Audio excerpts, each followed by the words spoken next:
Get ready. In less than a month, we'll get Canadian gross domestic product data for the second quarter of 2020. Why the warning?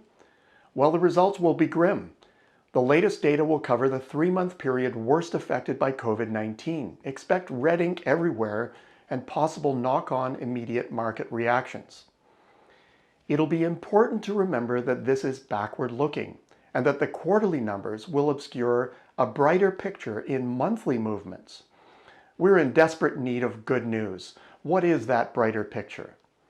It's painted by Statistics Canada's efforts to give us a preview of data movements. Last Friday, the monthly GDP data were released. It may be dated info now, but there are some key observations that prep us for the upcoming quarterly release. The first key fact is that the economy bottomed out up front in the quarter. That's right, April was the big crunch. Almost all industries began the comeback in May, rising an outsized 4.5%.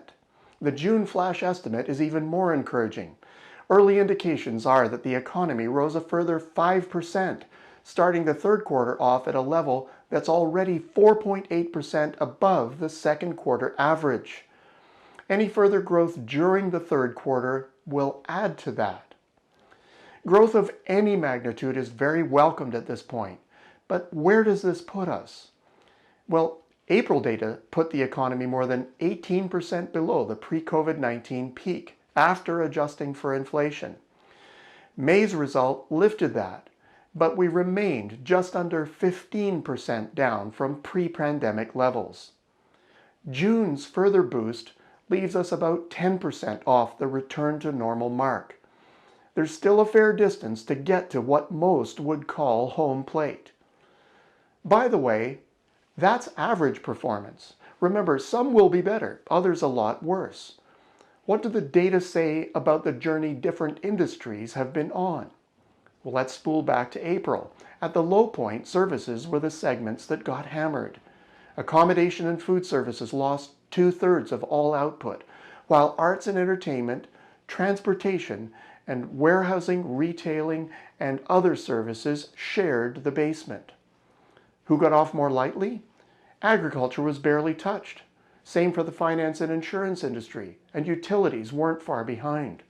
Construction, manufacturing, and a group of services including health and education, well, they were middle of the pack. So which industries are leading the way back? During May, construction and retailing both experienced double-digit reversals in the share of output lost since the pre-COVID-19 peak, and both find themselves just ahead of average.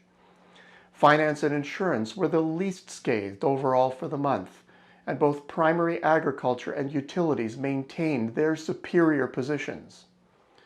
The accommodation and food sector saw a decent rebound, but it fell so far through April it remained the worst affected industry by a large margin, edging just ahead of arts and entertainment. Perhaps reflecting the duress in exporting, the transportation and warehousing and manufacturing sectors were uncomfortably high on the list of worst affected industries. June numbers are harder to comment on. We have an estimate for total growth, but little else. If we can assume that similar trends prevail for all industries as in May, likely a bit of a stretch, then we can say that things are looking better for the goods-producing industries than for most services. Under the same assumption, the construction, finance and insurance, and agriculture industries will all be back to pre-COVID-19 levels of activity in June. Real estate, utilities, and retailing will also be close.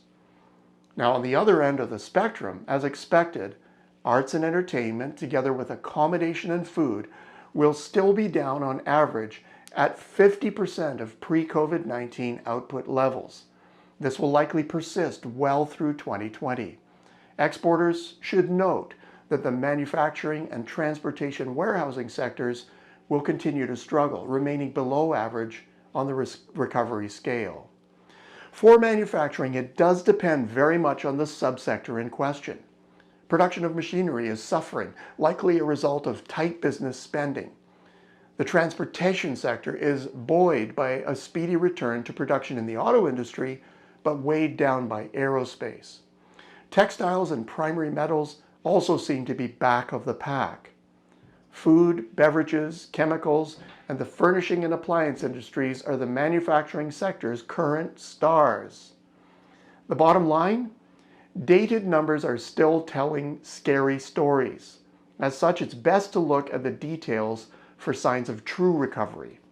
Things are moving so quickly and radically that the details are more important than ever.